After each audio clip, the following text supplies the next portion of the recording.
Unreliable, irresponsible, unorganized. They're just some of the perceptions people have about others who poorly mismanage their time. And the impression of being late or not being able to manage their time, it blows up or mushrooms into something more that they can't manage their life.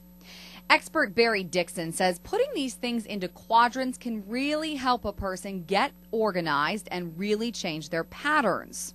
For example, I know the tasks and responsibilities I have daily, things like walking the dog, exercising, getting ready for work, and allowing the allotted time to get there on time.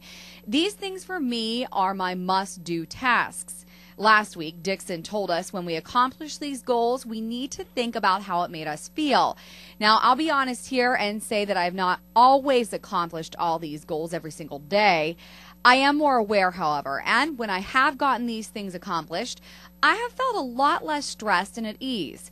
To get there, it means a bit of sacrifice. Woke up earlier, went to bed later, and could fit everything in between.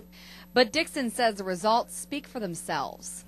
Better prioritizing and not procrastinating, waiting to the last minute can always take that stress off of you and help guide you to a place where you're not under pressure, you're not feeling depressed, or you're not feeling low self-esteem as a result of stressors or failure because you didn't have enough time.